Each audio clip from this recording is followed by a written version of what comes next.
This presentation is brought to you by the Pacific Division Feeding Leadership.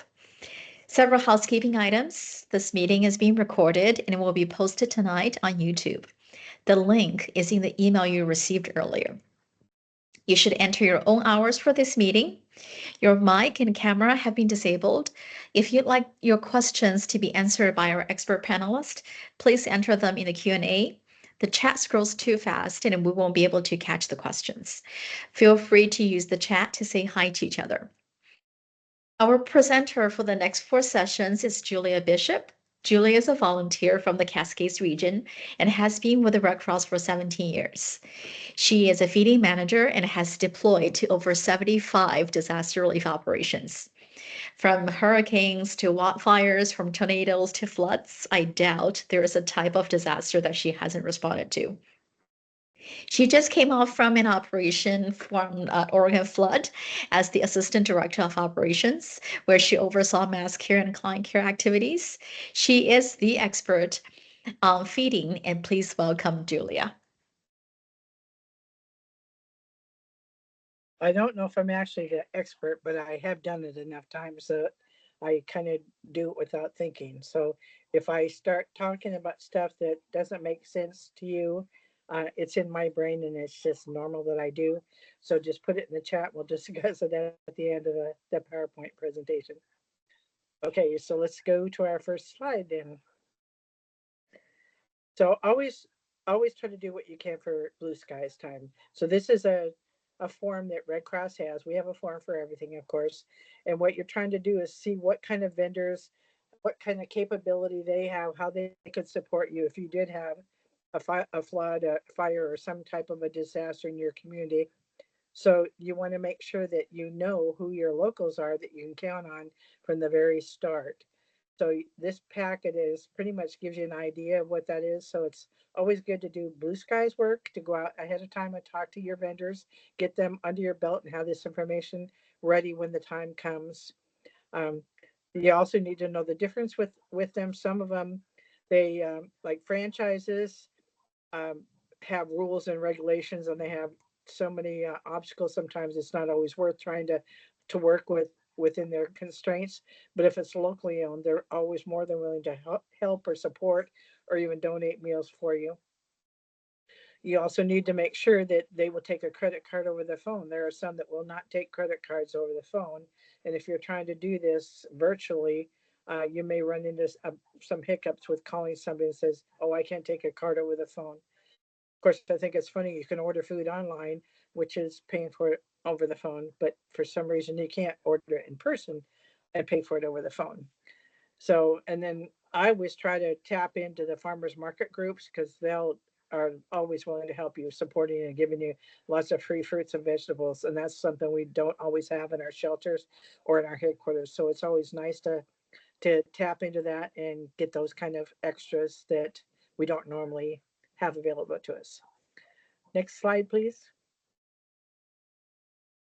Okay, so the biggest thing is first off, find out who's got a P card and what card is going to be used to paying for your meals and what their spending limits are. Most of us have, if you do have a P card, it drops back to a minimum amount. So when you go down a disaster, you have to have your per purchase amount raised and the total dollar amount raised. So if you're going to be feeding hundreds of people, you may have to have your per purchase raised to $2,000 per purchase to cover the amount of meals that you're going to have. So you want to check with your region too to establish what your feeding agreements, if they already have some, or call local if you're deployed into an area. And then you just start calling your restaurants and catering companies to see what's available. Hopefully you can tap into some of the locals that will help you, give you ideas on places that they've used in the past. I always, especially in rural areas, try to find food trucks. Lions Club normally has what they call their chuck wagon, and I've asked them. I have no food vendors out here in the middle of nowhere, Oregon.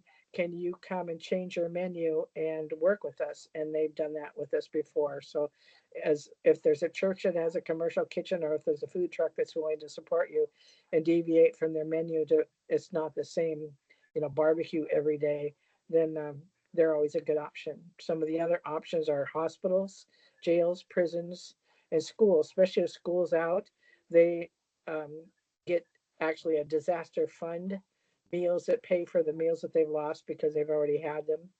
And then Meals on Wheels or senior centers are always good about doing those. And then if there's a men's home or a women's home of some sort, a lot of times they have big commercial kitchens and they're always willing to support you as well. So there's many of different resources or opportunities for you to find feeding. You just have to be creative and make lots of phone calls. That's why it's always important to make those calls during blue skies instead of in the middle of a disaster.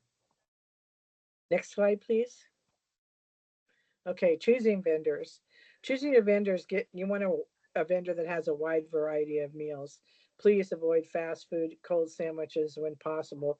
French fries are cold, not even 10 minutes after you get them out of the drive-through. So they're not going to do well. Even a burger is going to be chilled by the time it gets to your shelter. Please try to avoid French fries and hamburgers. Always try to supply local vendors. They're affected by the disaster. So if you can support the small vendors and the locally owned ones, and they, as it states here, they may not know invoicing really, but you can always find an online invoice. Just Google it and send it to them and say, "This is what I'm looking for. I just need you to send me weekly a copy of how many meals each day." And put everything you talk to them in writing, even if it's just an email. We don't do contracts, but if you put it in writing on how many meals, how many days, what's the lead time to cut off meals or add meals, and all that kind of information you want to put into email so you both have agreed on um, what you're agreeing to support each other with. And then always be mindful of your cultural needs and your clients. We have a multifamily fire in Vancouver currently, and some of the clients were halal, and the poor feeding people go, "I don't know what to do." And they said, fortunately, on one source there is a pamphlet that you can look up that tells you what type of meals you feel for halal or Buddhist or Muslim or whatever they are. Always make yourself aware of that. Read that pamphlet over so that you can know and understand what food to order and what not to. A lot of times your natural food stores are always good about those. Trader Joe's and some of those type of places have a little bit more culturally supportive meals than some of the typical restaurants will for you. Next slide. Okay, here's some of our national vendors. Panda Express is a little complicated because you have to go through the paperwork to do that, and they always want pictures of the people in this and the situations. We have emergency food back boxes. I have to say I'm not always pleased with how those are because they don't look like true food boxes to me. Firehouse Subs is always a good one that supports us. Cracker Barrel now calls me when they see that there's a tornado somewhere and said, "Hey, do you need my help?" So the best thing you want to do when you're doing Cracker Barrel, do not go directly to a Cracker Barrel store. Go to your catering district manager and go to the store and ask if you don't know who that is. I have them all on speed dial, so they call me when there's a disaster. But they can do a better job of supporting you and getting the food that you need in the way you need it. And sometimes they'll even deliver for you. And then we also deal with the Baptist mobile kitchens or a Baptist church that has a commercial kitchen. And I'm always impressed with them because they're really good about supporting us. And if their team needs to leave, they backfill and come up with another team to help support you. It's a little more aggressive as far as what you've got to do. You've got to order a lot of supplies to bring in to work with this mobile kitchen, and you have to make sure that you've got a team working alongside with the Baptist Relief to make sure all those meals are handled properly. Next slide. Okay, especially diets. Now, in Skya, they have a new thing now that where you can tell the specialty diets that you need and the restrictions from shelter residents. And our goal is to support those, but they have to be medical needs, religious needs, and then we always support vegan and vegetarians. If they say I don't like onions or I prefer steak over chicken, I'm sorry, we don't cater. We're not DoorDash. So we need to make sure we do what we can if it's a religious or a medical need or an allergy to food. And just remember that vegetarians and vegans aren't they're not rabbits. They don't just eat lettuce. So make sure there's some kind of protein in their meals. I've had people just keep buying salads all the time. It's like they need protein just like we all do. So do not serve just salads for vegans and vegetarians. Okay, next slide. Okay, so um, purchase orders. In a larger disaster, if it goes over $25,000, you know that's going to happen. You need to sign up your vendor on a purchase order. And you'll use those instead of a P card or an MCPC card. The larger quantities of meals may require restaurants with more capability, like a chain restaurant, but um, it just depends upon who you find, a catering company or whoever you're working with. We have some Mercy Chefs and oh my gosh, I forgot the another name of World Central Kitchen and Salvation Army that will always help us in disasters as well. And a lot of times we set them up on a purchase order. So you want to make sure you work with them. And again, always put whatever you're doing, whatever you agree to in an email in writing so everybody's clear on what the guidelines are and what you've agreed to on both sides. And then verify your deadlines for meal orders and meal counts or changes if you're going to go up drastically or go down drastically. So they aren't buying food that they are planning on serving there. And oh, by the way, we're shutting down on Friday and this is Thursday afternoon. A lot of times they need 2 or 3 days leeway to be able to do that. So that's the kind of stuff you want to make sure you, once you've called them and set up their arrangement with them on what you're going to do and what you have both agreed to. So make sure all that is in some type of an email situation so you're very clear on what you're doing. So there's no bad feelings or animosity on how you're handling your feeding. And they will work with you beautifully then as long as they know what they're getting into.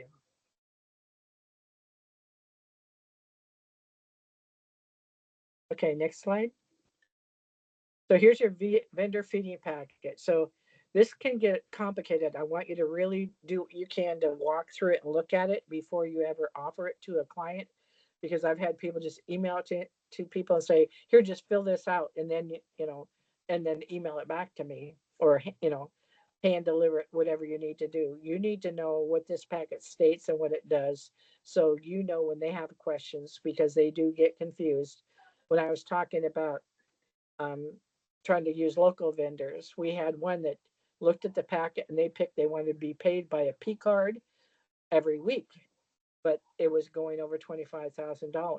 So that puts them into the PO category, which causes them not to get paid for 45 days. Some of these vendors cannot afford to be out of pocket of $40,000 or $50,000 for 45 days. So make sure you're well aware of the contract or the agreement. It's not a contract, so that you can explain that to them so they know and understand what they're getting into. So you want to walk the vendor through the packet. Like I said, it's not a contract, it's an agreement. And they just need to talk about when the feeding will end, how many days it's going to happen, and the amount of meals and everything. Put everything in writing. No commitments and length of time. And you are not saying this is for sure that we're going to have 500 meals for lunch and 500 meals for dinner guaranteed for the next 3 weeks, because we can't guarantee that. We have no idea what our client base is going to be and what it's going to look like when we're doing these feeding opportunities. Sadly, it's a lot of time a big guess on what you're trying to accomplish and what you're trying to do. So you cannot put that they're committed to those kind of things. So just always make sure, again, I'm going to nail this as much as I can. Put everything in writing on what you've agreed to. Okay, next page.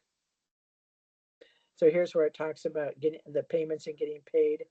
And when we use the purchase order agreement, this is what they need to do. And you ask them, the best thing they can do is the automatic clearing, the ACH, because it goes directly into their bank account and they get paid a lot faster that way, as long as you need to track. So spreadsheet, everything. If nothing, I mean, the two biggest things that you're going to want to do on every DR is documentation and communication, more than less, because it's either going to make you very successful or you're going to be stressed out and floundering bad. Document and communicate. So with this situation on these, they will get paid on a 45-day out type of thing. And so you want to make sure they're understanding and they're aware of it. If you see up in the blue on the top of that little agreement, it says DCS invoices at redcross.org. When you set up a PO, you want to email them and say, will you please send me the PO tracker form so that you can put in what meals you've ordered when they invoice, then that gets entered into that same form. As long as what you order and what they invoice matches, they automatically get paid. If there's a discrepancy, then there's going to be an issue that DCS invoices is going to be calling you and they're going to say, well, I forgot that I added a 25 extra meals, or I didn't tell the vendor, or whatever the case may be. So you can make sure that works, because they cannot pay them unless those numbers match. So it's important that you provide all the documentation you possibly can to make your life much easier. Next slide, please. Okay, so when you're doing a purchase order, any vendor, like I said, over $25,000 needs to be on a 6409, our lovely 6409 that they keep telling us is going to go away, but I don't believe it yet. So what you just want to do is say on this one, for example, it shows 200 meals daily times 12 days, or times $12, sorry, times 21 days, comes out to $50,000. And then you just put in there that you request a purchase order to be approved, and then that gets approved for you. So, and again, like I said, accurate tracking of everything on what you order, spreadsheet, everything. Okay, next slide. Here's the PO tracker. I love this form because it shows you all the information about the vendor, and as you put it in and as they pay them, that rolls that number down. So if I put that PO tracker in for $50,000 and I look on here and I've got 2 more weeks and I'm going, oh, wait a minute, I'm down to under $20,000, I need to extend this PO order out more. I need to put in another 6409 to add more money to that purchase order, because I'm not going to have enough to make it for the next 2 weeks. So you always want to shoot for 2 or 3 weeks and then reevaluate. You can always have more added onto that purchase order, but you don't want to short them and then not have enough money to pay the invoices when they do come through. So always make sure that what you're requesting and what they're invoicing is going to match. So it all populates it automatically for you. So it's a nice tool to have and to use. Next slide.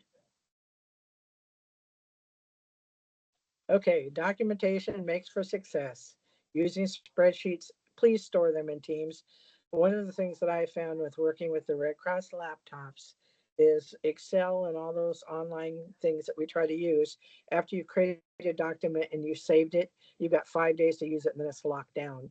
If you dump it into Teams, you continue to work on it, because we don't want to pay for thousands of programs with the Red Cross. So, and if somebody else comes in behind you when you leave, they at least know what transpired, what you did, and how you operated. So it's a nice, smooth transition for the next person that comes in.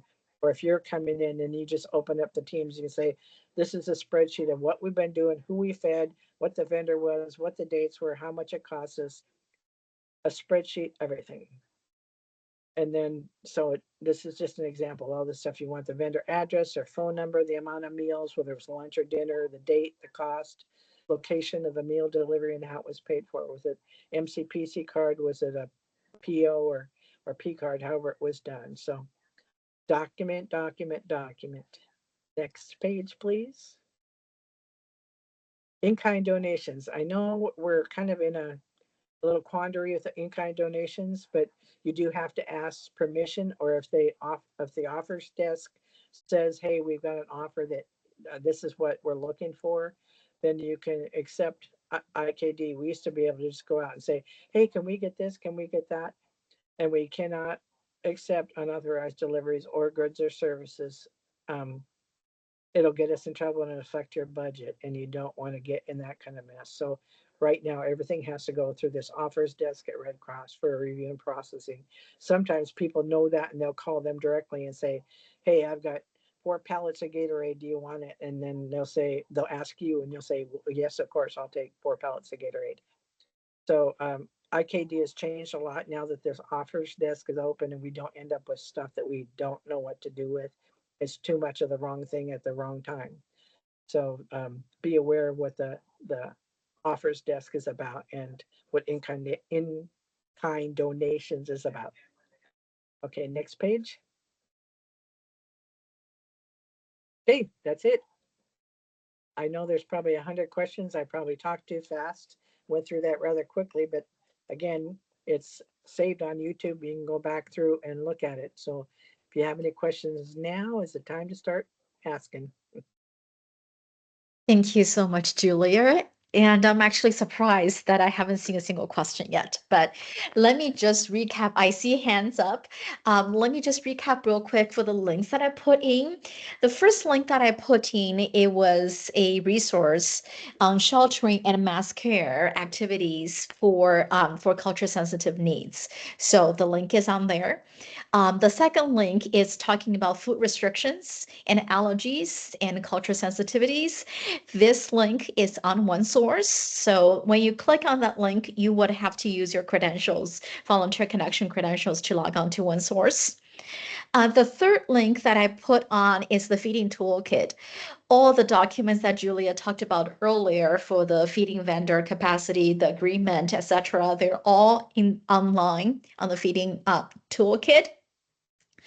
The last link that I put on is the buying matrix, is the one that Julia referred earlier, that, whether it's 25,000 and above, you need to open a purchase order, versus if it's under 25,000, you're able to use a P card. So that matrix, the Excel sheet, can help you to navigate and to understand when you need to submit your 6409 for open appeal versus when you need to use your P card. Okay, so let me go to the question on here first. I see a question says, where can we download the spreadsheet? Guy, I'm not sure what spreadsheet you were talking to. If you're referring to the documents that we were talking about earlier, all the ones are on OneSource. And if you're talking about the purchase order tracker, Julia, could you tell us one more time, where can we get the purchase order tracker?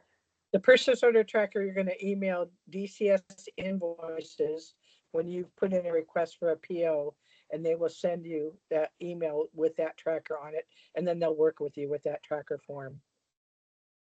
Gotcha, thank you. And a follow-up question on that.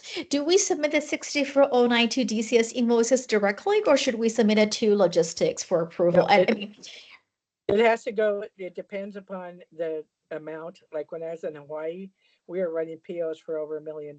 So even the job director couldn't do those. It had to go to Brad. So it depends on the amount of the purchase order, on who can approve them, but usually it has to go to the job director, and then they forward on to the DCS invoices. Gotcha, perfect.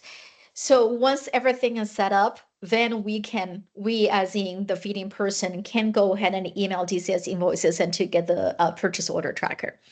Right. Okay, so let's go to hands. Give me 1 second. Let me unmute people. Liz, you're able to come off mute now. Okay, this is Liz Colco, and I have a question on the meals that you're purchasing with the P card. How does that get reported to the expenses for the DR? Oh, thank you for bringing that up. That was probably a slide that I should have put in there, because too often people just save all those. If you would have seen the ones I got in Kentucky, you would have dropped dead of a heart attack. It was 4 inches tall. You turn those in on a regular basis. It's a three-way match, as we call it. You have a 6409, the receipt for the purchase, and the B copy that you receive those meals. And those all go to your procurement team. And then they keep a folder of all that stuff for you. And then you can use that to reconcile your P card if you're doing a P card. If you're doing an MCPC card, you still need to have a 6409 and the receipts. And there's a simpler page to reconcile that as well. And you want to make sure that you're doing that properly so that they know, because the biggest things that will put us into the next level on a DR is volunteers and the expense of housing them and getting them rental cars and mission cards, and feeding. Feeding will put us into the next level very quickly by the amount of meals we have. And if that's not turned in on a regular basis and they think they're doing well, and all of a sudden they wrote a service delivery plan of XYZ amount and they get all these invoices that come in and go, wait, what? So you want to make sure that that's all turned in early on and on a regular basis. Don't wait to the end of the DR before you're going home. Thanks, Liz, for bringing that up.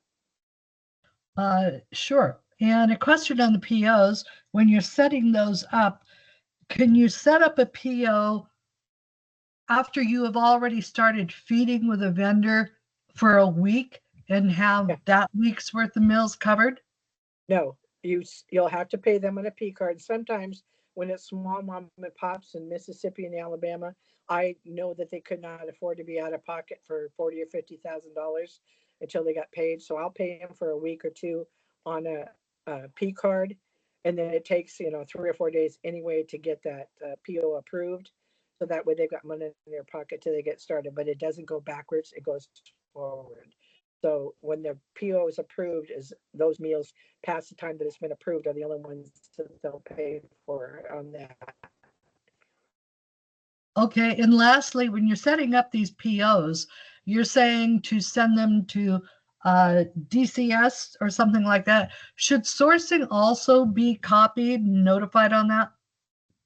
Yeah, they probably should. I just send it to a slew of people, basically the job director that approved the PO, sourcing, and my feeding team or whoever's and the mass care. So I just add a whole bunch of people just so, again, it's about communication and documentation. I would rather on a DRB over communicated to than under communicated and find out something after the fact that's like, wait, what? When did this all happen? So always do what you can to over communicate with everyone, please. Thank you, ma'am. Thank you so much, you two. And for those that don't know, Liz is a sourcing manager and she has deployed multiple times supporting us in logistics. And thank you so much. So to summarize what Julia said earlier is that you need to reconcile your P card and your purchases, your purchase orders and your 6409s very often. As often as daily basis. Two is that you do want to make sure all your receipts and 6409s were submitted, especially to sourcing, and make sure approvers get the approval as well. Document. The third thing is that if the PO cannot be backtracked. So if you want to start a new PO, the PO can only be forward. And for the backtracked ones, you're able to use a P card to pay for it. But again, be mindful of the amount, $25,000. Okay, let's go to the next person. Al, your hand is up. Yeah, hello. How's my audio? Great. Okay, great. So I just wanted a little clarification on the payment, getting the vendor paid. If you can kind of clear that up for me. Typically, you make the PO version of 6409, but as far as the monetary limits, if you were setting something up, I saw the 45,000 limit on that. If you had a high cost, is it going to be faster with the ACH method? Or if you can kind of massage that out for me a little bit? Well, it's not, it's faster to get them paid with the ACH no matter what you do. So you always want to encourage them, because otherwise they're waiting for a check to get mailed to their mailbox, and that can take a while to get there. But Okay. it isn't the amount of the PO that has anything to do with it. The amount is determined more so by who can approve that. Like I said, when I was in Hawaii, we were writing POs for over $1 million, and the job director cannot approve those. It had to go to Brad and National. So it depends upon the cost of and like I said, you can't always write ones for $40,000 or $50,000 and then reevaluate it and look at it and go, oh my goodness, I'm going to need more. And you just write to have, another $30,000 or $40,000 added onto that same PO. So it is a continuous thing that you can do to make sure you're covering your bases. Okay. Did that answer the question for you? Yeah, no, that's good. Thank you. Okay. Thank you so much. I don't see any other questions. I see a comment from Deb that nightmares of invoices when it comes 3 months after the DR closes. Julia, do you have any tips to help us to keep track of the invoices and to not lose sight of how many more we're going to receive? I wish there was standard spreadsheets that we had with National Red Cross instead of having to make up our own, but make up a spreadsheet, like I said, of everything you're doing, spreadsheet it, the meals, the vendors, the amounts, and everything. And make sure if you're working with multiple people that those are getting turned in on a regular basis. Because if you don't do it correctly, it gets charged back to your region, and they're not going to be happy campers with you when they're saying, "What? I'm just now paying $40,000 for what? You're on the DR. That should have been taken care of while you're on the DR, not bring it home to where it hits our budget hard." So always make sure that. So, and like Liz just put in there, work with sourcing. They're awesome. The struggle I had just recently in Burns, it was a little tiny town out in the middle of nowhere. It took forever to get product there. And then our sourcing person, I'm so used to having them right across the hall or in another room. And she was virtual. So I had to make sure that she got daily, again, the three-way match. So each email had to have the 6409, the receipt, and the B copy that I received that product, and it went to her. Because if I sent them separately, then she spent all this time bugging me and having to track me down and going, "I don't have the receipt, I don't have the B copy, I need this, I need that." So make sure it's a package deal if you've got a person that's doing a remote situation and doing virtual sourcing, but most of the time they're on the job, which I'm so thankful for, because they will help you a lot in this, especially if you're using a P card and you're not used to using it. I don't hardly use my P card anymore because I end up running POs most of the time. And so I stumble and forget how to do some of the stuff with my P card. It's not always easy to reconcile, but they're always there to help you. And they'll save all that information in a folder with the last four numbers on your P card. And then you just pull that folder at the end so that you can reconcile your card. So, and if you're going to have a P card and give it to somebody else, threaten them with their life that if they don't give you the receipt, because it can be a nightmare to try and track that back down. And for that poor person that has to reconcile their P card. Thank you, Julia. So let me address the question in the chat real quick. For the links that people are mentioning, you're able to scroll up to the chat and to get all the links. And again, they're all on one source except the one that was published by USC. That was our Red Cross's collaboration.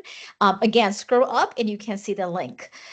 Before we go on to the next question at hand, well, Julia, could you mention the three-way things one more time, just so that we all understand the importance of the 6409, the initial 6409, the receipts with the 6409, and the B copy that you received after signing for the 6409? Right. It's highly important, and we have to track the World Red Cross as a form for everything, or just about everything.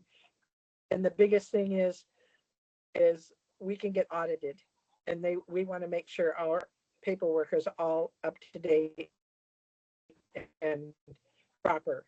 And so when you write your 6409 that you ordered and needed 45 meals 3 times a day from XYZ vendor, and you paid, say it was Buffalo Wild Wings or something, and you put down in the special notes that it was P card 6643, whatever, Julia's card, the amount and the vendor. So if that gets separated from the receipt, that information will then match.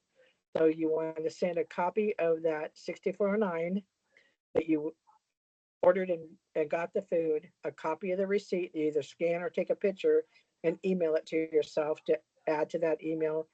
And then you sign the B copy, which normally is already on there when you've written out your original 6409, and all three of those that you three-way match: the A copy, the B copy, and your receipt.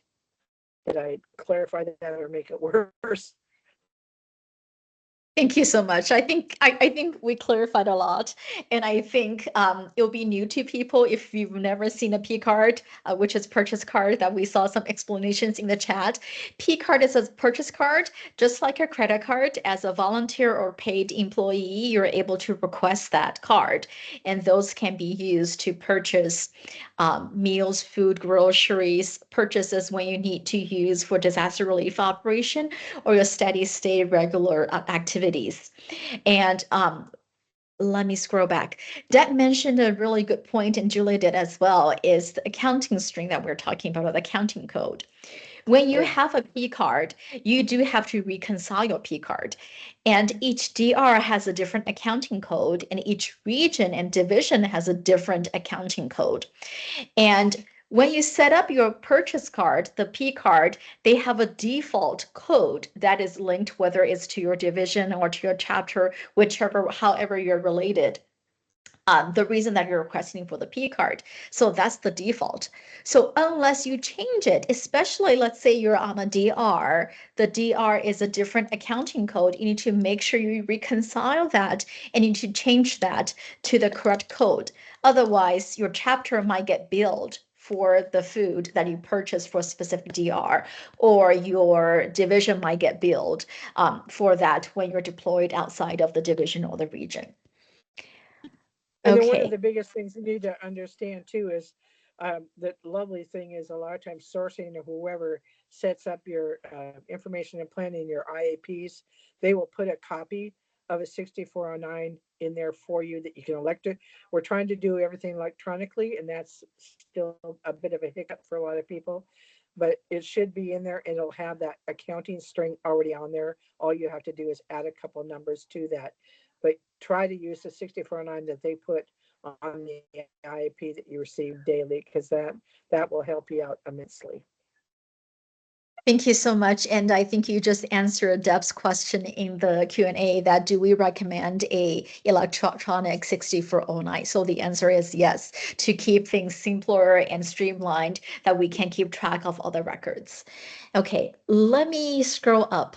And again, please, if you have questions, please put in the Q&A. The chat is just scrolling too fast. I'm not able to catch which one is on there. Let me just go real quick. The other question, while not really question, a comment, is that tips that because for the 6409s, you do have to attach with a receipt. So the suggestions that Earl gave is that you're able to attach it with a receipt electronically. What I usually like to do is I will go ahead and make that to a PDF file and I attach the screenshot directly. So it's just one receipt with all the copies, the original 6409, the received 6409 for the copy, and also the receipt itself. Julia, do you have any tips on that? Whether how we want to confirm all the three-way matches to put into one single document? The biggest thing and the best way to do it is ask your DST team that's on the deployment with you if you can have a scan bar. Then you scan the receipt right into an email, and then it attaches to the email that you have with your 6409 A copy and B copy. Thank you so much, Julia. Okay, let's see. Where am I missing? Okay. Okay, so sorry, go ahead. I was going to say, while you're looking at for more questions, I'll have some more information to share. Okay, so the next question is, can we send the folks on this group the example documents to use to prepare our 6409s or P card reconciliations, etc.? Well, I don't know what you're asking for. I mean, that's the sad part. Like I said, I make up my own Excel spreadsheets to track, and it does list the things that I'll put on there to create my own Excel spreadsheet. But the 6409, there is an example in the slideshow that shows you how to write that out. And then P card reconciliation, I'm not the one to ask because I'm not really good at it. But I would talk to one of your local folks that help you with the P cards. We have a wonderful lady in our region that has weekly classes on how do I reconcile my card? What do I need to do this? And so she's always great, or we can always call her saying, I'm stumbling here. I can't get this to do this right. What am I doing wrong? And so she's always great to help you with that. So most chapters or regions should have somebody in their region that can help you walk through the P card reconciliation part, because there's at least 3 steps, because you have to put a narration in and you monitor that, and then add the receipt, download a copy of the receipt, and then there's another box you got to check. Anyway, it's a little involved reconciling P cards, but I wanted to talk about MCPC cards as well. I love MCPC cards. They're much easier to reconcile than a P card, but people need to understand when you get deployed as a shelter supervisor, a lot of times they'll send you an MCPC card. If you do not know how to use that, please ask someone, call me, text me, I'll help you through it. But it's for emergencies only. Like if the herb breaks down and your food doesn't show up and something happens, then you use your MCPC card. It's not for all your meals and all your needs, especially once logistics is on the ground and you've got your fulfillment team buys all the water and the snacks that you need and the other support you need for your shelter, and the logistics team, you turn in a 64.9 for the things that you need and they purchase those. If you got a feeding manager in headquarters, everything should go through them, and you should not have to use their MCPC card except for emergencies. And I've seen people use those in some very frivolous ways and some other kind of crazy ways, where one poor guy, he's a single guy, so he eats a lot of frozen burritos and JoJo's at the Minute Mart. So he was feeding his whole shelter staff every day frozen burritos and JoJo's on an MCPC card. And it wasn't because there was another restaurants available. It's just that's what he likes and that's what he fed them. So we do want to make sure our clients are getting fed properly and that they're getting what they need. And so just remember, the P card is for sorry, my phone's ringing. The MCPC card is for emergencies only, unless you run into trouble with the meal doesn't show up or something happens or you ran out of food. Any Thank you questions so on much. MCPC? I didn't see any questions on the CPC card. Jim, so for your P card reconciliation, there's a document on OneSource that it talks about the P card reconciliations. There's a Q&A document. The other things that I want to point out is P card is not recommended for every single one, and you don't need a P card to get deployed, especially in feeding. P card is mostly used during steady state activities, whether, let's say you're a training lead, or if you're a mass care lead locally that you need to, have a lot of feeding done during blue skies, during steady state. And the reason is that for disaster relief operations, for DRs, we have our sourcing team, we have other people that have the P card or the PO. You don't need to request a P card just to go on a deployment or just to get deployed into feeding. Julia, you were going to say something? No, I was just laughing at the last comment. How do I destroy the P card? Trust me, there have been plenty of times I wish I could, but the best thing is, if you don't feel comfortable using it anymore, ask if you can turn it into your region and say, this is just not for me to have to deal with. Thank you. And Grace, you're able to come off mute and ask your question.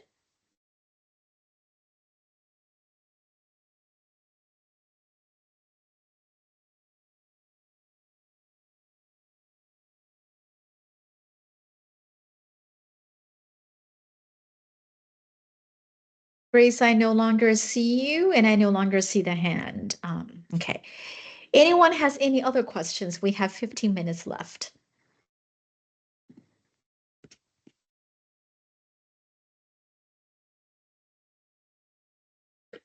I talked pretty fast, so if there's stuff that I went through too quickly, go ahead and ask away.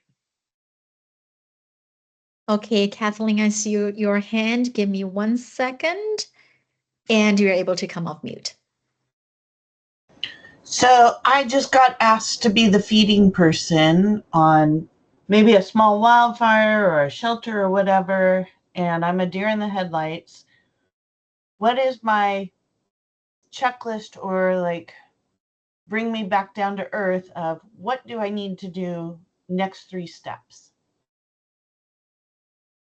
That's a good question. So you're talking if you ended up being the feeding lead in headquarters?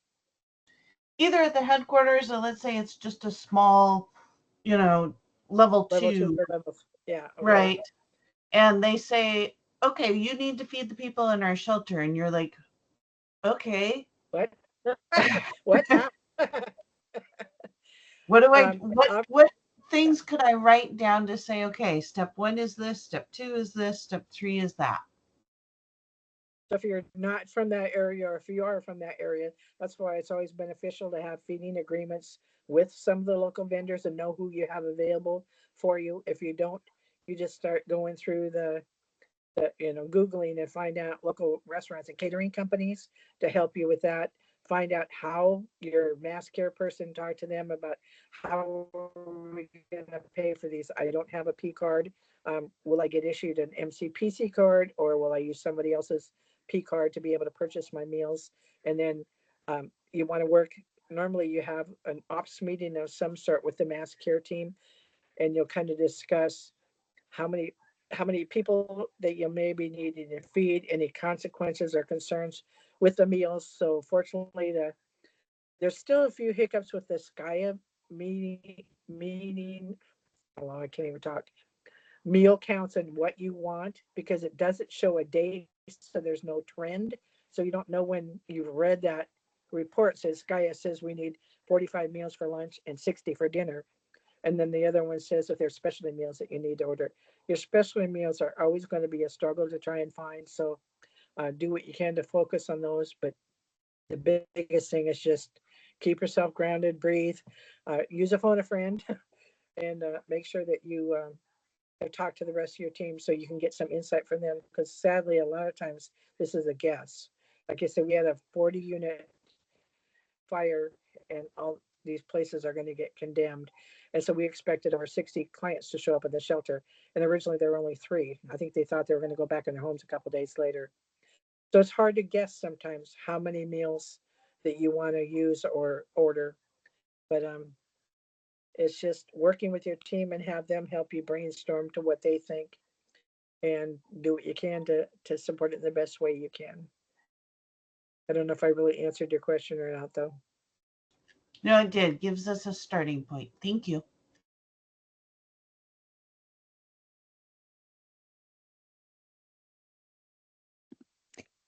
I do not see any questions. I see a comment from Liz that you're also able to contact sourcing for help with purchasing meals. Julia, while we have 13 minutes remaining, do you have any tips or lessons learned that you want to share with the group that you want the group to walk away with? Yeah. Please remember that every board meeting you go to, every committee meeting you go to, every time you open a shelter, close a shelter, you buy Subway or pizza, have a little more creativity, because I do not like Subway anymore or pizza anymore because I've eaten way too many of both. Be more creative with your meals. And I know sometimes you find vendors that are a great vendor and they want to help you, but if they're limited on the amount of meals or the variety of the meals they can do, you want to make sure that you are doing where you can't, even Cracker Barrel, people say, I'm so sick of chicken with Cracker Barrel.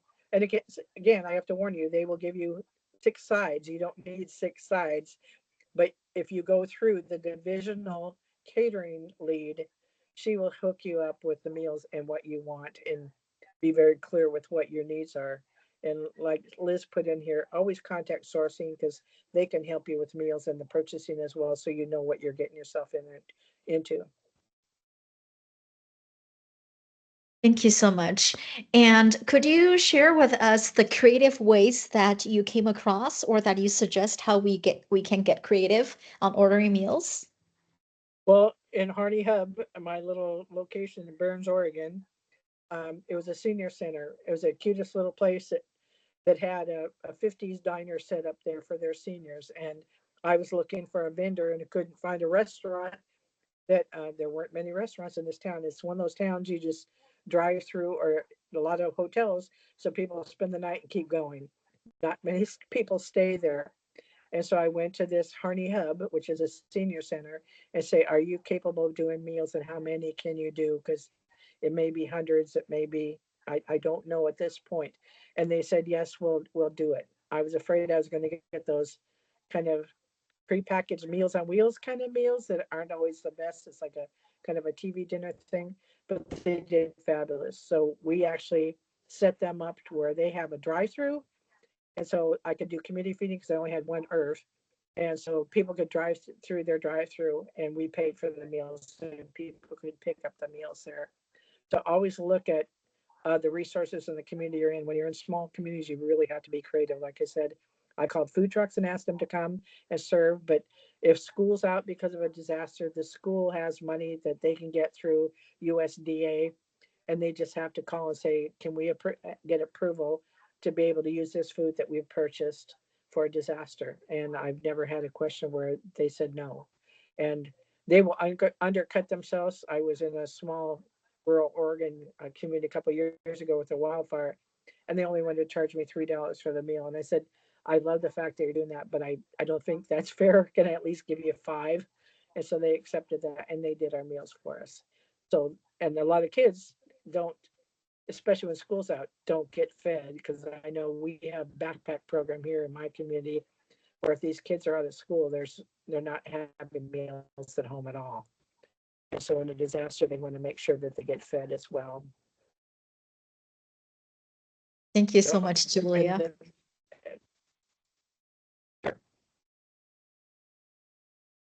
So Julia, before we get to Deb, we have a question in the chat that just to confirm, the food vendor capacity survey is for Blue Skies, the steady state, versus the vendor feeding packet to order is when we have when we need to activate them. Is that correct? That is correct. So you want to do what you can in your own community ahead of time, and that's to do that vendor food capacity, that one, and just get an idea of who's available if you ever need them for a wildfire or a flood or whatever situation may come up. And then you know what you got available in your community. And if nothing else, create a spreadsheet of those type of vendors and keep that active. And if somebody comes to your community to support and doing feeding, you can say, hey, I've got a list of folks and this is what they agree to. And then when you do decide to use them for that, that's when you use your vendor feeding packet and then make all the agreements that you're going to make as far as what you're going to do and how they're going to do it and how many meals and all that. Thank you. Deb, you're able to come off mute now. Okay. I just kind of wanted to say back up on something also that you said, Julia, and going and sort of reiterate it. You know, as much as we can, we really like to use the smaller or the local vendors. And, you know, to remember, we're at that senior center, we're paying for those meals. That is income that's going right back into the community that's been affected. And that's a much better way and use of our donor dollars. I love Cracker Barrel too, and they're great when they, you know, are doing 1,000 meals or more. But don't just think of a chain store or a chain restaurant first. Yeah. We want to try to think of our local people. Yes, and I agree with that, Deb. I try to always go with the local because, for example, the small town I was just in had a nice, large Safeway store that had a deli and some good food that I could have gotten there as well. But they can spread the loss if they have a loss.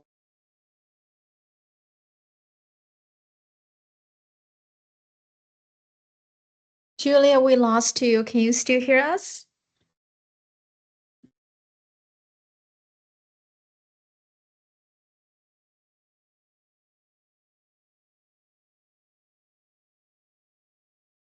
Julia, if you're talking, we're not able to hear you.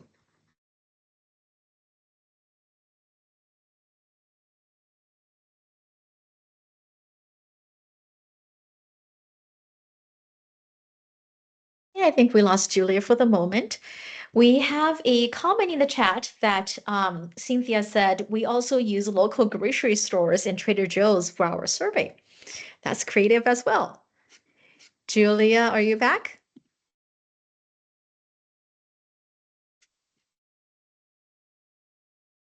Or maybe not. Julia? I see I don't you're know what on. happened. Yeah, I just got. Okay, we You can get hear back on. you now. We Yeah. can hear you now. Okay, so when you got a chain like a Safeway or a chain of restaurants, they can spread that loss over the whole division, and they'll be supported that way. The mom and pops have no one to turn to, and I've seen them having to borrow money from their church and their family members just to try and stay alive during the disaster. So you want to do what you can to support them the best way you can. And like I said, sometimes I will actually pay them with a P card for the first week or two if I'm going to put them on a PO, so they've got money in their pocket to spend on their meals so they don't get behind financially. Thank you, Julia. Another question on IKD in-kind donations. Can we accept cases of water for in-kind donations? Yeah, usually water isn't, well, water can be a problem. I had a football field full of water in Kentucky a couple of years ago, and people were driving from other states bringing me water, and I wish they would have just showed up with a checkbook and say what do they need in the community, we'll buy it. But um, we do accept water on a regular basis. The biggest thing is they're trying to get us to go through the a system to where we're getting the donations we need for the situation we need. Because I was in a situation in Oregon with a level 7 wildfire in Oregon years ago, and someone accepted a bunch of IKD for me, and so it was a 9 pallets of See's candy. Well, that doesn't come individually, and it's chocolate, and it's summertime, so I had to rent a reefer truck to put it in. Then I got 7 pallets of Girl Scout cookies donated that I didn't ask or want, and you got to give them the whole box because they're not individually packaged. So they went in the reefer truck, and then I got Moose Munch, which I love Moose Munch, but again, it's a big box, and I can't give that. I couldn't get a bag of chips or a granola bar for nothing, and it hit me with $400,000 against my budget. So you want to be careful with the IKD, and I think that's why they've changed the IKD situation more so. But just be cautious that it does affect your budget. Thank you so much, Julia. So, like Julia said, something to keep in mind is oftentimes we forget, we're thinking, oh, this is just donation. Remember that those donations do count towards our budget. And you need supervisor approvals, job directors approvals, VP's approvals for those budget. If you're talking about $400,000, that's not something that your direct supervisor can approve. That's not something a chiefs can approve. That's not something that job directors can approve depending on the level. So you need to get approvals before you accept anything. Okay, last question. We talked about this before in other sessions. Is there a maximum dollar amount per meal that can be spent per person? The understanding that we have is that we want to spend the least amount of money to be mindful of donor dollars. We don't have a set amount. I try to keep it under $10, but it depends on your community. Some communities that is not a problem at all. Others, you're going to pay $15 to $18. It depends on the economic status of the community you're working in. Thank you so much. And Deb, as the job director, putting that although we want to be careful, it is important to get quality instead of, the cheaper meals. We are no longer bound by a dollar amount. Again, work with your supervisors, works with your chiefs, your managers, your job directors, your assistant director of operations to determine the dollar amount, because there will be a dollar amount because you need it for the service delivery plan. However, don't just only think about the dollar amount, think about the other big pictures, the transformational services instead of just transactional services. I think we'll go ahead and conclude. We have 1 minute left. Thank you all for attending, and thank you, Julia, for your expertise. I am so surprised when I was reading I went online to check how many deployments you have so I can prepare for the speech to introduce you. And I almost lost count. I started counting 1, 2, 3, 4, okay, 50, 60, 70. Oh my God. I knew you deployed a lot. I didn't know it was that many. It was almost close to 100, and no wonder you're the expert. Thank you all so much. Again, remember to enter your hours on Volunteer Connection. And the meeting link will be, the recording will be posted on YouTube later on. And we hope to see you next week. Julia, could you share with us real quick what the next week's topic is going to be? Honestly, I can't remember. I did like six different. Sorry, I just put it in a spot without warning you. Sorry. Okay. That's okay. But I Anyways, do want to say my email and phone number are on the end of the slide deck. yes. Yes. And if you're ever in a situation, I will be your phone a friend. Text me. It's easier to text me because if I'm in a meeting or doing something else, I can still answer a text message, but don't get stuck and not know what to do. And don't be afraid to text or send an email or a question. Thank you so much, Julia. So thank you everyone for attending. Have a great night. We'll see you next week. Same time, same link, and bye all.